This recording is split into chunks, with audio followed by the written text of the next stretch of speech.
na Ndeko Gustave avant to koma pena na question ya shit na biso. Ndeko Gustave bandeko ya PPRD babi Kabila zaki moto alinga kimboko mingi. Et puis à terme alongwe na kombo ya père de la démocratie. Ba to mona ki ba matisaki Oezaki ba banderole un peu partout Ndeko Kabila bongo ya memeli biso moi makambo belé au moment où jeunesse ya IDPS et revendikaka atikeli bango misala te na bité so koloba nini ngai koloba que Kabila était le père de la démocratie nabo ya Kayango, mais je retiens de Kabila partenaire de l'alternance. Sera Rosuata baptême il y a père de l'alternance parce qu'il est le premier, parce que pendant qu'il était dans le pouvoir, bah élément où justifier qu'il était vraiment un démocrate et bandaï comme on en a été.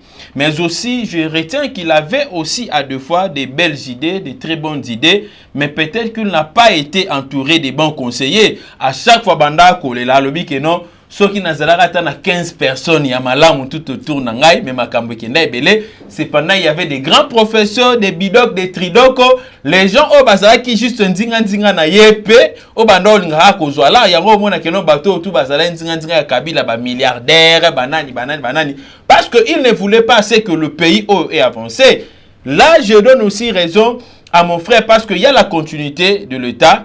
Il y a certaines choses où Tokute yango bisoton tokoti na pouvoir tokoti quand même il y a eu aussi des projets mais ba projet oyo il y avait des possibilités à réaliser yango mais ba banana ba ko linga ko réaliser yango te parce que c'est un bon rebi ba ba dame ba la ba bisi Kabila yo fanda na wana biso moto ou melisa o 200 ans 300 ans yo fanda na okara wana mais biso to partagera là na style o bazalaka na yango ya Mobutu un père oye donc quelque part ça fauchait quand même à au prédécesseur du président de la République Félix Antoine Tshisekedi, c'est déjà passé. Ce que tika la trop kaka nako revaka le passé to ko avancer te. C'est que moi je peux demander na ba congolais nous so baza kolanda biso vraiment tobo sana d'abord ce qui s'est passé.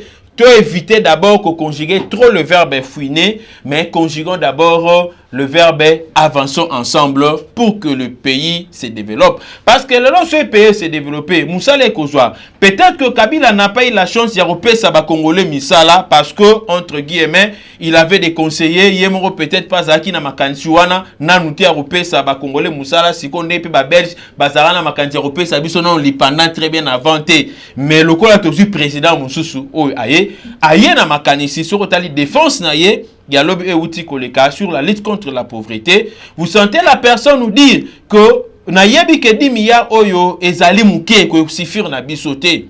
Mais avançons d'abord avec les 10 milliards oyo et par après tu remets un peu kotala. Je retiens aussi na Munoko, il y a le président honoraire Joseph Kabila que il avait tout fait pour changer les Zaïrois en Congolais, mais il n'avait pas pu. Cependant, il se laissait toujours entourer na ba Zaïrois wana. Au comprendre, Azalé qu'on se laissait toujours entouré et pas yaba dinosaure wana o babandai ko sala toujours mabe nambo kanabiso. Na esika o tokomi soki tolingi Congo na biso parce que le président Félix soka si mandat na il va partir. Les gens doivent comprendre. Et soka si des mandats na ki batu mususu baroya, il y aura aussi notre président.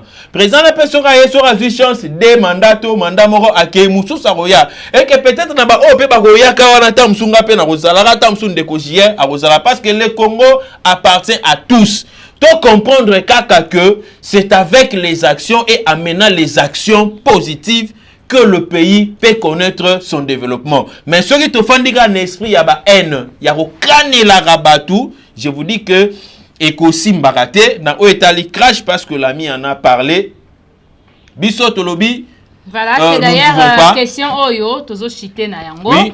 Bandeko ya IDPS, Basengi Bongo, Bandeko ya PPRD, Bati Kandeko Félix Tshisekedi, et puis accusé. Ndeko Kabila oza question motuna na biso ya suka tozo chite ya balobi yende mutu alimusi avion o esala ki crash na ebité ce qui yo okolo banini pona yango. Merci beaucoup. Bon, je ne vis aucun cadre, à commencer d'abord par moi-même, ni le président Kabunda, ni Augustin Kabila, le secrétaire général, ni président ya Ligue de jeunes où Ezali Emani Dioko, n'a occupé à terre en côté, n'a pas président de la République, que non, ce qui s'est fait là, c'est machiné par son prédécesseur Kabila. N'a jamais au contraire.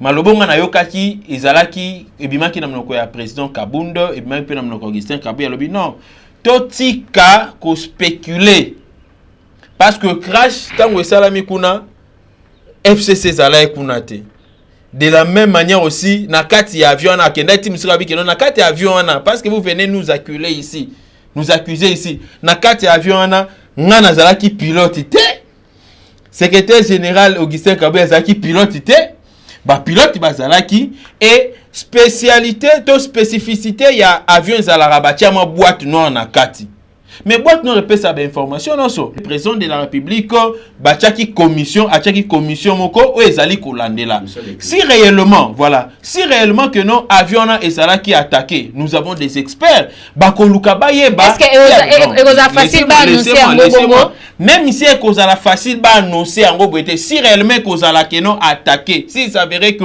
l'avion aurait été attaqué so kata ba ko annoncer en gros mais ba service ekoyeba que non ezalaki attaqué et ba koluka ba mener ba enquête na surface nini yango ezalaki attaqué ezali sorte ya bombe nini topé eloko nini ko sala que non nini o ezala attaqué c'est alors que ba koyeba na koluka ko mener ba investigation pour na ko présenter biso bato ba ko service au bâtiment.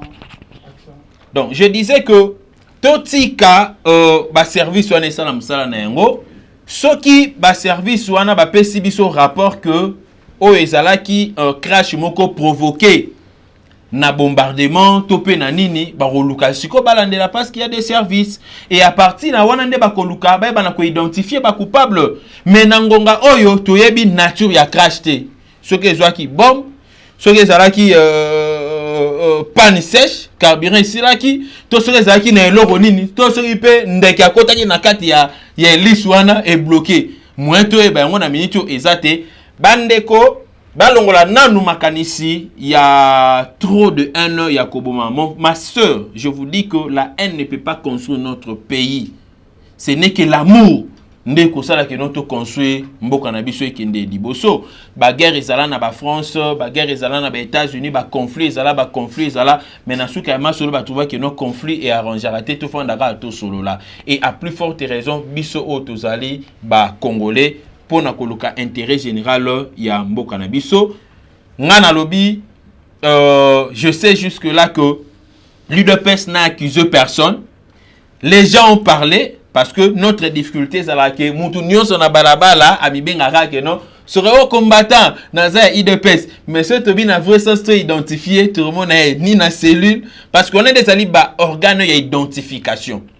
Okay. Donc cellule, section, fédération wana ndeska to yeba que no aza membre na biso mais ce mutu na ba cellule te aza na bani na te aza na ka un partisan, un sympathisant. Comprenez? Mais il n'est pas membre. Aza peut-être un peuple ou tendance na ezali peut-être président Félix Antoine Tshisekedi. Et sa tendance na yé, mais en réalité, ou azoloba alobi n'est parce que jusque là aucun officier de l'UDPS n'a engagé UDPS na ba déclaration ya lolenge wana. Voilà, message moko na bande kwa PPRD bazolanda yo. C'est vrai que ba comportement ezoya et na ba lolenge nyoso. Tango bande kwa IDPS bako réagir na bandengo bazo réagir tozomona pe na ngambo ya PPRD bandeko bazo réagir na bandenge na bango le lengo uti ko bandeko bitakwira uti ko lancer message moko boya mabe et tamboli pe na ba réseaux sociaux en disant que kala mingi te bakolongo la président de la République to éviter na mesure nini il n'a évité ce que ça vraiment un message moko il faut lancer et pas ya bandeko ya PPRD ndenge ni bako ko se comporter na bandeko ya IDPS o lelo bazana na pouvoir en place ngai na lingi na ebisa na bandeko d'abord ya PPRD il faut bayeba que même ata bato muso bala na kati ya FCC babanda ko tia pot de banane na nzela ya ndeko Joseph Kabila pona ciel muka. Je suis politicien, je sais ce que j'ai dit. Et ce n'est pas tout ce que bango bazolo ba ezali pona koluka bonheur ya ndeko Joseph Kabila. ebele balukaka bamona ndeko Joseph Kabila azali susu na Congo na biso te abimi libanda soko zo na data ba déclaration belé salama ya ba mouvement belé oza na route ya UDPS te. Faut comprendre que il vise, tous ces gens-là visent beaucoup plus ndeko Joseph Kabila. Mais bande ko na biso ya peu perdre ndenge biso na bango tozo ki ba sénateur te awa cependant bango kutu bazala ki pe na ba député belé bazala ki na groupe na bango na FCC bazala ki na bato belé, c'était aussi une leçon. Oh il faut ba pe que non na kati na bango fimbu pe betama entre bango.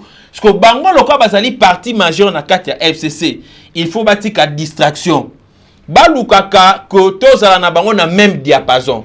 Parce que quand les gens voient facilement le PPRD accuser, to peut insulter l'autorité à IDPS, na bato ba ya IDPS o bakani la PPRD parce que bazala na ba omsu ba na katika ya FCC. Baluka ba se substituer mbala moko na ba combattant ya IDPS. Or ils ne le sont jamais. Allez ba mandama ko rétorquer parce que ceci na bango ezali nini fisi rwane katana ba mona PPRD azali banda ya masolo, c'est ça le vrai sens. Il ne voulait pas que le PPRD puisse avoir part na kati ya gestion actuelle ya mboka na biso. Mais le président Félix Tshisekedi na lobby na PPRD il y a les bana mboka na kati ya ba parti politique mso ba plateforme na msusu na tanga na lamuka parce que senga bango pe loboko bana mboka o bazali ba ya to travail bien que bango baboya na ba biki non biso to za maboko salité.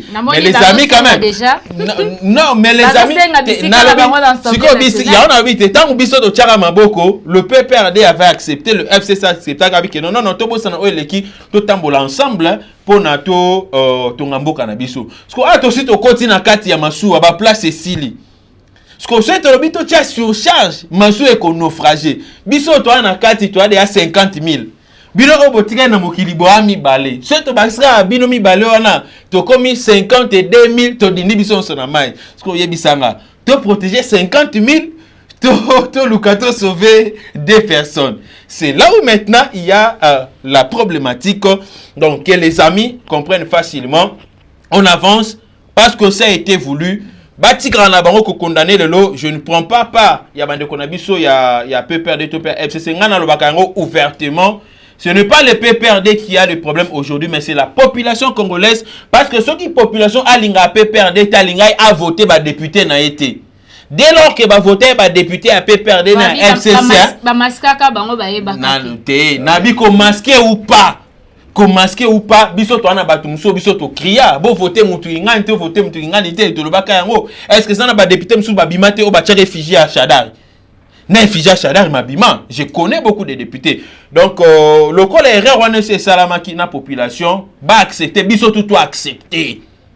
Population acceptée n'engepe IDPS na président Félix Tshisekedi na cash ba acceptaki n'PP perdre acceptaki to travailler na nous quinquennat o ya liboso o et là to looker la population bonheur comme ça tant que comme en 2023 ah moni que non alingi ndekwa pe perdre azalate mais qu'on voté était mais ceux qui ont voté et surtout ont voté bango en majorité et que président Félix Tshisekedi est sous président de la République au communion la pamba Torosara toujours obligé à rekender na coalition. Ils doivent savoir maintenant la population que le jeu pour la coalition est ça la maté. Et ça non seulement dans la présence de la République, mais à niveau il y a la législative nationale tout comme provinciale. Si les sana bande kwa poto parce que bande kwa poto nde baza vraiment ba to liboso bazota la biso. Alors bango tango nyoso bazo mema pe o ezali ba message na bango des fois ça ba message fabriqué des fois ça ba message vrai des fois ça ba message moko za mensongère bande ko belé bazo kote na libulu à travers ba message ya bande ko na biso zo uta na poto so esengeli ko pesa ba mo conseil okolo banini conseil on a pesa ka na bande ko na biso mingi ya poto batala sima bazonga bato. Je sais qu'il y a de ceux-là qui travaillent plus, qui bossent beaucoup na poto, mais ça bande comme sous oyo a na poto a na boulot salate. Parce que le col a na boulot salate a commis ko vivre quand na sima balar ya ba politicien.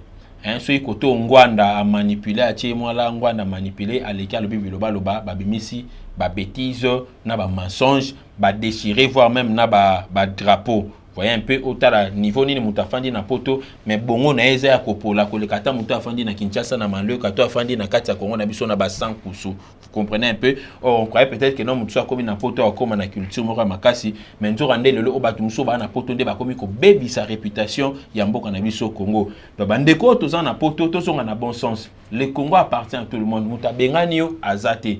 Ce qui omoni que non ndeko Kabila le président honoré nenga fani na kati ya Congo a ezali ko sala yo pasi. Yo pe yaka kaka na ba bien no oza na ya poto yaka a luka esika tonga pesa misala parce que tu as posé misala et ya to boy que no yo fandara kuna na poto yo pesa bisoka ba rapport na Facebook na WhatsApp non to lembi pe ba Facebook na ba WhatsApp to lembi pe ba vidéo au bossé la biso to comme na posa bokita sur terrain parce que le lo vous soutenez Terminator mais il a fait du mal na kati mboka na biso. Si aujourd'hui vous êtes en Europe bozana poto d'une manière générale vous accusez Joseph Kabila parce que il aurait fait ceci, il aurait fait cela. Mais le lo muto boza simanae Terminator. Qu'est-ce qu'il n'a pas fait dans ces pays? Alors, Tobo sanaka rapidement te likolo ya haine, hein? Tobo sanaka rapidement te coup de chapeau na bandeko ya poto ndenge bobo ya ki na bino ba conférence ya ba 100 €. Vous avez compris que non, 100 € c'est beaucoup. Moutaeka aboye na poto, panier à mabonza, on a ça la conférence, 100 € pour na zoala, à ça opposition. Alors, bah, 40 000 $, on va dire qu'on n'est pas André Kimbuta et Kenda Wapi. Donc, bref, Namukuse, Ngana Lingi Pino Nyonso, l'UDPS travaille pour l'intérêt général. Il y a peuple congolais. Dans le PPRD, dans le FCC, il y a des Congolais. La preuve en est que Bamsou Soubangana va travailler comme des ministres. Il se soumet à une injonction et il y a chef de l'État. Ceux qui moutou azana ma ben na yemoko eza particulier, to généraliser en côté, to tika yango ezala à part. Mais mingi nde biso na bino to swana na 2023. Ce to lingi PPRD a existé les sous-soutende to zolo belawana, ce n'est pas criant contre le président Félix to contre l'UDPS, mais en 2023 to manifester yango na ba urne. Merci beaucoup. Nazongeli ndeko JR to komi bongo na suka ya ozali émission na biso okinde kwa uti ko sala ba conclusion ya ba détail belé tolobaki émission oyo normalement eza face à face mais émission automemi yango tendance moko ezui ndenge ba bakale linge sale se lave en famille. Ndeko Gustave alakisi biso lolenge nini aza bango ba autorité ya IDPS baza na problème moko te na bandeko PPRD au moment où PPRD jusque là bozali vraiment inquiet ya komona comportement ya bandeko IDPS na ebite ceux qui za na ba détail mususu oyo ozaki vraiment na besoin ozwa motuna ozwa réponse et puis éclaircissement nango ndeko Gustave apesi yo te esengeli vraiment ko adresser plus na bandeko bazolanda même les autorités ya IDPS Merci beaucoup Maman Rebecca. Na sepeli ndenge to passer na émission na yo. Mais eloko o na ko koloba important. Mutuna na yo nini mutuna oyo utai kotuna to maloba o pesa kindeko Gustave Nasuka po alobela bandeko ya PPRD. Ya ko kolobela bandeko ya PPRD te. Ezalo ndenge moko pe na kotuna yo osola na bandeko ya IDPS. Ngai soki nazali na maloba na kopesa nde maloba mibale to misato na bandeko ya IDPS. Mais beaucoup plus ndeko Gustave makambo o ninga koloba na yende apesa conseil nini oyo akopesa na bandeko ya IDPS oyo bazo continuer chaque fois ko sala moi ba désordre. Maloba mingi beaucoup plus ndengo lobi makambo bandeko ya poto ndenge po ninga koloba makambo bandeko oyo bazali awa ba combattant oyo babimaka na balabala ndeko Gustave conseil ni azopesa bango to maloba nini akoloba na bango po ba changer bizaleli na bango bazo bizaleli ya sika ba yebeloko nini oyo sengeli basala po to kende malamu pe ekolo na biso ekende liboso yango nde wana oyo eloko na ngaki na bakisa mwa muke mais beaucoup plus na koloba par rapport ya ndenge ndeko Gustave azo a marteler en moi mingi alobi yango je crois 2 ou 3 fois a répéter quand même problème wana ke no bandeko ya PPRD na 2023 non PPRD c'est na Congo actuellement c'est le premier parti politique où ils allaient majoritaire. Ndeko Gustave a permettre ngana meka ko expliquer muke situation na comment ils alaka. L'IDPS c'est le parti présidentiel. Mais le PPRD c'est le parti majoritaire. C'est le premier parti tout le banano FCCT en général. FCC c'est la plateforme. Mais le PPRD parti politique c'est les premières forces politiques de la République démocratique du Congo. Nakanisi mutako contester ngazalité. Tokei na ba institution nyonso vous allez constater que c'est le PPRD. assemblée à part présidence de la République qui oyo IDPS a géré, mais toké une assemblée c'est le PPRD, toké une Sénat c'est le PPRD, toké une assemblée provinciale sur 26 assemblées provinciales, le PPRD a celle azana au moins 16 assemblées provinciales. Nazo pesa yo configuration à pays ndenge exagéré. Ne prenez pas le PPRD comme un petit parti politique. Les partis politiques bidons, les partis politiques de mallette là, non, le PPRD c'est le vrai parti politique du pays. Et bah animateurs à PPRD bazo gérer PPRD, ce sont déjà oyo mutu na bango salaka. Et ndenge to fandi comme tous les partis disciplinés, yango to s'incliner na ndenge maponomi lekaki. Mais ceux qui tous les partis oyo ezali désordonnés, ndenge comme on a chaque fois PPRD na balabala, chaque fois PPRD dans la désordre. Parce que quand les gens parlent peuple congolais, mais na kati ya PPRD bato bazali on baza banani. Ceux qui bato baza na confiance, ya peuple té. Ba ko ko zo majorité ba député. Si les 500 députés au bazo consulté Assemblée nationale, si vous vérifiez bien, le PPRD a plus ou moins 130 députés. C'est beaucoup. Il n'y a aucun parti politique au Azali, même Pemben, il y a PPRD, Maman Rebecca. Même dans le regroupement politique, je donne l'exemple de Gustave Azaliwana.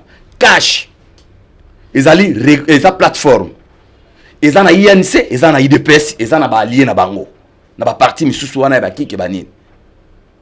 Dans l'ensemble, bazaka 51. 51 na kati assemblée nationale. Mais le PPRD seul a 130 députés. Allez-y comprendre. Est-ce que ça mouke? Parti politique, ils ont la force à modèle wana et l'équipe à plateforme. Dans la carte FCC, si les 300 et quelques, le PPRD a plus de députés. Yango wana tolingi to yebisa bandeko. PPRD a salaka musala. Là où les gens discutent, là où les gens parlent, PPRD travaille. Chez nous, c'est le travail. Nous, on travaille jusqu'à 3h, 4h du matin. Le PPRD, d'abord, c'est le travail. Si vous ne travaillez pas, on ne vous considère pas. Ndeko Gustave, ba luka basala effort pour na kozongisa bandeko na bango, bandeko na biso, parce que baza ba Congolais, ou ba osala désordre, baza bandeko na biso. Bazongisa bango na nzela, batika ba désordre ba osala. Ndeko, je vous donne exemple. Parce que tu as na souka émission, tu as abusé, na batan oyo, au pesa ki biso te poto ça l'émission. Mais ce que moi je regrette beaucoup, c'est quoi? Un monsieur, il ne sait pas si se porte au nom de l'IDPS. Il parle au nom de l'IDPS, fils Mokoko. C'est ce monsieur-là qui insulte l'autorité morale de l'FCC et le président national du PPRD. Bissoto Zabagène. Mais le premier personne, ça, ils n'ont même pas Yakoluka. C'est devant tout le monde. Bah, il dit que non, le fils Mokoko là, c'est lui qui crée des troubles là-bas. Voilà, nakata omkie ndeko Gustave, ndeko fils Mokoko azali toujours ko engagé IDPS na ba propos na ye to bochaye déjà moi à part parce que tout le monde a voir même ba makambo na ya lobaka de fois fingi ba autorité IDPS des fois il n'a pas peur de lui il mélange tout. Na ibité so ko répondre biso. Heureusement ndengo uti yo moko déjà ko loba donc so pesi déjà réponse donc on a vrai sens. Il y a un statut Nabiso, ndeko fils Mokoko n'engage jamais l'UDPS parce que il n'est pas l'exécutif de l'UDPS. Voyez? Donc, Azali n'a fonction, mon côté officiel, n'a qu'à l'UDPS, mais le coup, la kaka combattant nyonso, bon, il peut se donner lui-même une fonction d'engue à l'engue lelo, baro bengaye gardien des temples, baro bengaye commandant, baro bengaye nani.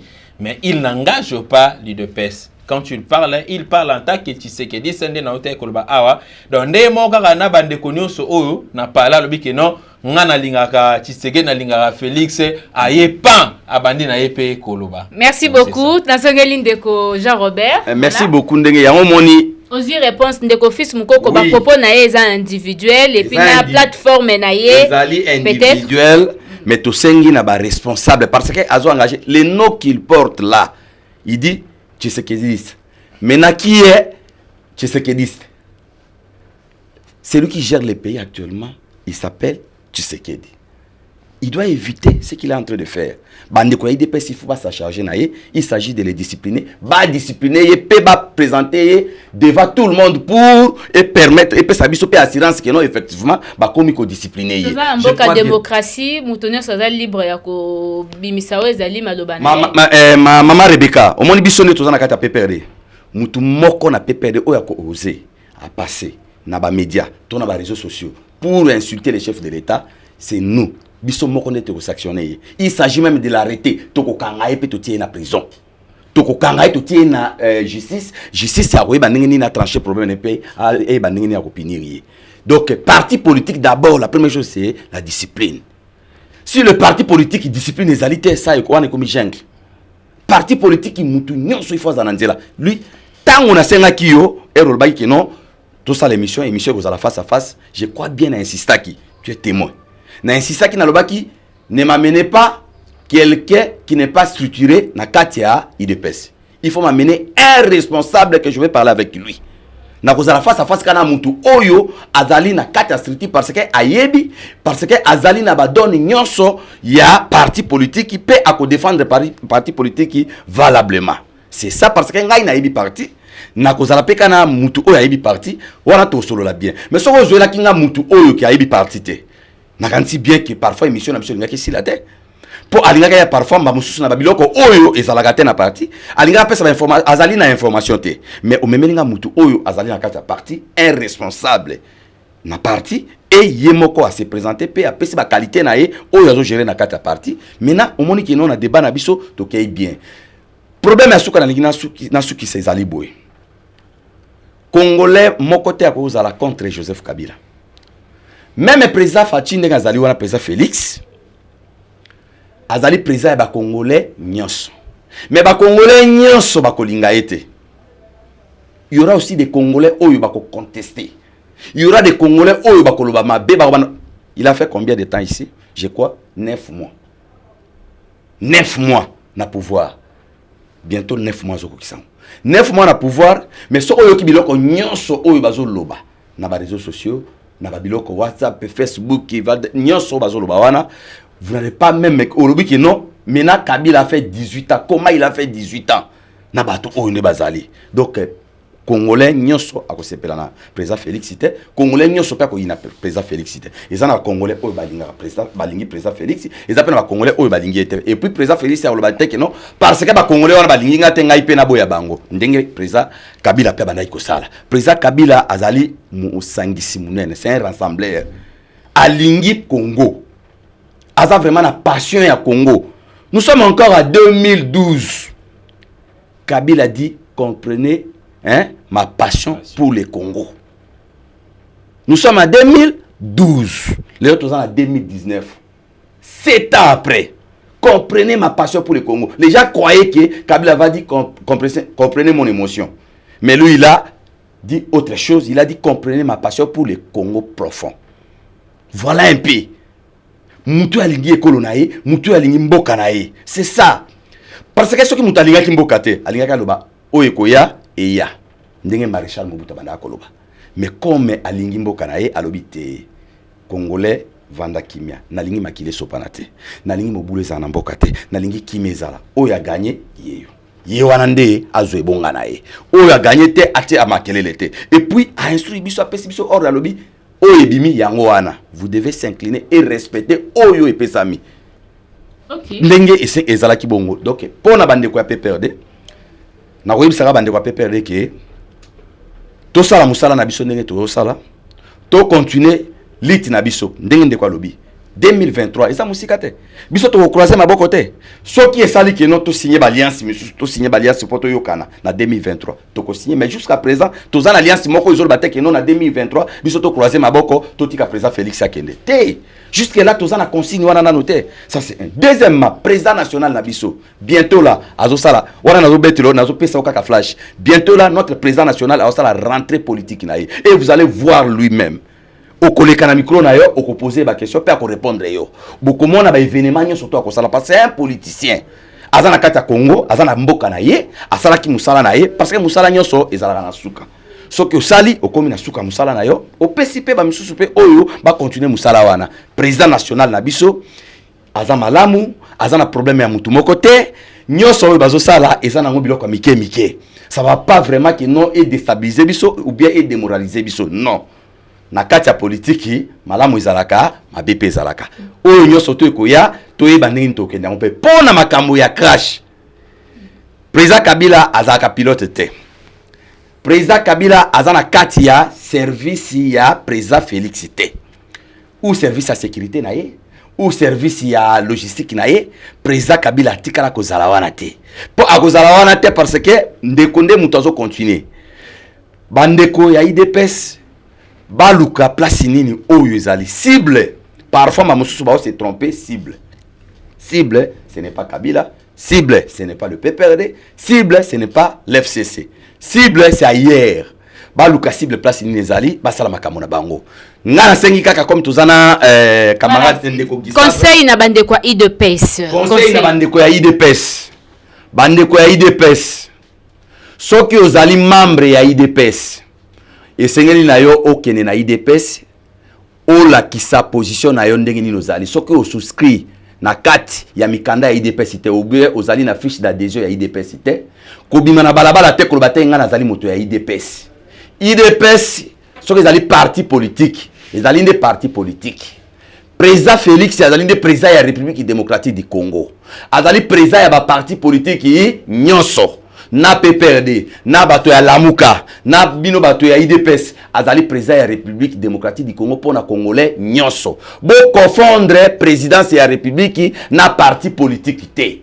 Botika kosala ba désordre bozali kosala au nom de l'IDPS. Bozo bebi c'est la président Félix makamona et même si le plan extérieur ba komona que non mais comment se fait-il que parti ou ezali parti présidentiel bazali kaka na désordre batumba ba piner na balabala makadam wana pour construire ngo ça demande beaucoup d'argent, il y a que 2 millions. Oyo ndeko Kabila salaki wana ndeko Félix aya akuti yango botika akuta yango pe a continuer po abakisa mususu po to koma nango ebele. Mais soki bubandi ko bebisa oya kala batikaki bongo le temps ki yaba na kosala ya sika lobi bino boko baye boko finga ye boko lobaki asali eloko te. Conseil na pesi bino bozonga na nzela botika ba trouble botika ko bebisa biloko biloko public oya l'état botika ko bebisa biloko ba parti politique bandeko na bino parce que biloko o bozo bebisa soki bo bebisi biloko ya PPRD bato ya PPRD bazali pe bandeko na bino ba congolais na kati ya PPRD bato nyonso baza na kati ya PPRD il y a que des congolais na PPRD tozwa ba étranger te na PPRD bato bazali wana bazali ba congolais d'origine ya makila ya nyoso tu ya tata ya mama pe ya bandeko nyoso tu baza bandeko na bino comme bino boza na IDPS soki bolingi bosala mobulu na bino bosali mobulu na kati ya siège na bino ya IDPS bobongisi na kati ya bino parce que makambo ya parti politique esuka na kati ya parti politique soki bobimi na balabala oyo bokanisi ke bozo sala ndeko Joseph Kabila azasu na pouvoir te mutaza na pouvoir ezali ndeko Félix Tshisekedi yende azali président ya République démocratique du Congo auti na kati ya parti politique na bino IDPS soki bozo continuer ko sala bozoba mobulu kotumba ko bebisa ko détruire nyonso oyo bozo sala esokene na charge na ye lobi tango banda kosambisa bakobanda ndeko lobaki no na mandat ya ndeko Tshisekedi voilà un peu ndenge parti politique ne banda ikosala bakoyeba susu te ke no obino banda ikosala wana ezalaki bino banda ikomona ke no bozo aider te bo aider bo accompagner po mandat na ye esila na ndenge ya malamu asisa mandat na ye na ndenge ya kimia asisa mandat na ndenge oyo esengeli ke no asala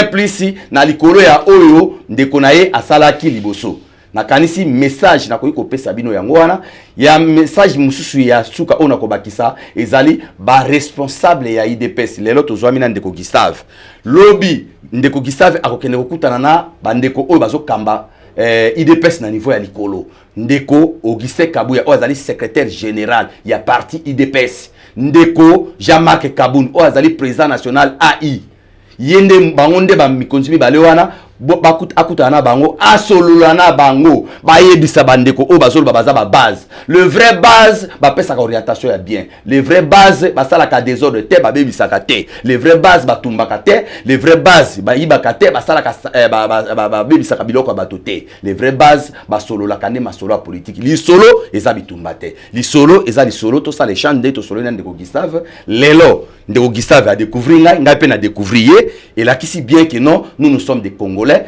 mabele oza ya biso bakoko na biso batikeli biso pe to kozala lobi to kokende bana na biso pe bakoko na biso bongo na bongo et ko continuer ti mokili ndenge kokende liboso biso to kozala ka lisusu te lobi na lobi kuna. Na kanisi eloko ona kwa oyebisa bandeko ya IDPS ya ngwana pona bandeko ya PPRD message moke ezali kaka ke bolemba te na kati ya na nzela ya politique c'est-à-dire parcours politique ba makambo ezali ebele bokuta na ba difficulté ebele banzela ya basende ezali banzela pe ya mabele pe ezali bisika pe ya malamu ezali soki lelo difficulté ezali lobimba mosusu difficulté on a kozala te nzela kozala polele. Merci encore pona Mama Rebecca oyo apesa kibiso opportunité na mokolo lelo tokutana na ndeko Gustave oyo azali secrétaire national na kati ya IDPS chargé ya organisation yewana tozalaki na lelo na liboso ya bilili to remercier ba congolais nyonso bandeko bazali na poto ba diaspora botika biloko pamba pamba bozosala na kanisi président Félix akendeki na Belgique asengaki bandeko nyonso oyo ya diaspora bazali kuna soki ozali na makanisa malamu ozali na makoki yaka ko investir na mboka na yo po mboka moko te oyo et se développer kaka na makasi ya l'état na kanisi ba partenaire nde mutu bayaka ko faire développer pays na suki wana pona mokona lelo. Merci beaucoup ndeko Gustave na bité soko pesa moi ba remerciement na yo na quelques bateaux donc avant on a clôturé vraiment dans les messages. Merci beaucoup ba remerciement nangai liboso d'abord na émission na biso face à face na chaîne na biso ya Njo Léon en tout cas na sepeli na ndenge émission leki kitoko et puis na féliciter P mon co-débatteur parce que nous avons fait quand même un débat riche et profiter quand même na population. Station nanga pe ba remerciement nangai na le conseiller principal ya ndeko Gustave Lutumba ou ezali bongo prof Kazadi et sika ozali kuna na pesio mbote na États-Unis na pesi mbote na mama Chantal Masengu na pesi mbote na Nunu Boto na pesi mbote na Véronique Ngalula na pesi mbote na ba membre nyonso ya biso ya UDPS et pourquoi pas le président Kabunda, secrétaire général Augustin Kabouya, président Emani Dioko na pesi mbote na ba membre nyonso ya Azafat o nini nazali coordonnateur principal na Bosanité les Bondibou président coordonnateur de Nichims et puis na les professeurs Doudou Moussoui Oyazali moko ya ba membre d'honneur na biso na mboka ya Kwilu mais aussi notre président d'honneur na niveau ya Kinshasa l'honorable Francis Chibalabala na Pesio Pembote et pourquoi pas les conseillers du chef na Pesio Mbote Papi Bonkafo na Fumo Sabata. Voilà. Ndeko Jean Robert Obi parfois appelle ça quelques batumbote pour tout sou qui ça. Merci beaucoup na zui micro muke pona mekaka ko pesa mbote na ba responsable na bandi liboso na tindi mbote nanga na lombango na président national na biso. Président national ya PPRD les camarades Joseph Kabila Kabange bisika zwami vraiment nzambe atia le susu liboko liko na ye. Mbote nanga mi balé keim na lombango et pas secrétaire permanent ya parti. Otobenga kai kusirku. Donc iyo ana koi penza oyo kaka koi penza ilombe koi to tindi penza matonde pa na ye mbote nanga pende kitapa na ye mbote nanga ilongo ikei pa président national honoraire oya utiko longwa atiki ebonga na ye Papi Luamba excellence vice-ministre mbote nanga lisusu na pesi na président national ya Ligue des jeunes ya PPRD oya utiko zwa ebonga ya bokonzi bongwende na ye autai ko zwa kaka lobi utiko leka camarade Serge Kadima mbote wana penze komela ye penza isika azali mbote na ngai na zangi ko pesa te na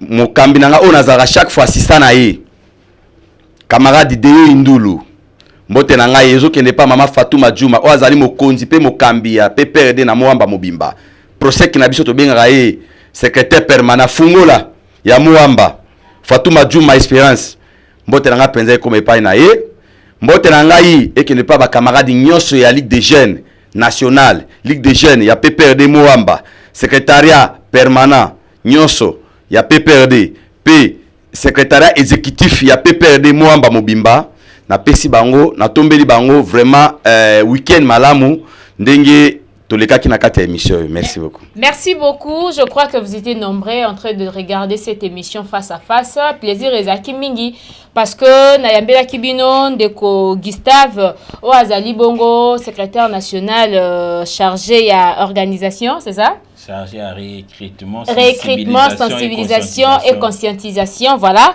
Nandeko Jean-Robert Oazali Bongo, président de la Ligue des jeunes, il y a Moamba, donc ici Kawapi, il y a PPRD plutôt Moamba PPRD, et ici Kawapi mais qui est un peu Kosolana Bango pour recadrer un peu quelques comportements où ils ont régné entre IDPS et PPRD. Il y a commenté les alliés belete boyoki e bandeli pe suka émission boyoki le lengeni ni bande kona biso ba solo li ba éclaircir moi debeza ki moi mokie na sur le comportement ya bandeko na biso entre les deux camps mais boyoki bongo réponse ya ba autorité au bazali bongo ba autorité pe ba toucher ba simbi plus jeunesse ya ba parti politique na bango et sengweza ki mingi et puis to sengi bino na bandeko ya poto. Bozali bongo bato ya liboso bolandaka biso en dehors ya bandeko bazana Kinshasa bino bozali vraiment bato ya liboso bo consomaka o ezali ba émission na biso soki bozali na ba message suggestion bozali na ba question bolingi ete to yamba tsusu bandeko yo je crois avec leur permission mbala ya sima soki botindeli biso tokobenga bango bakoya lisusu na pesi matondo mingi na mokonzi na biso ya Léo Njoleo papa Odon Boulamba et pourquoi pas une équipe mobimba ya Léo Njoleo je vois Epchi image wazaki na sima ya caméra Richi Pukuta wa simbi montage na assistance pe ya Bijou Maikani esengwezaki mingi nga Rebecca Bilendo na présenter bino émission oyo et longo na ba invité na ngato pesi bino au revoir tokutani mbala ya sima.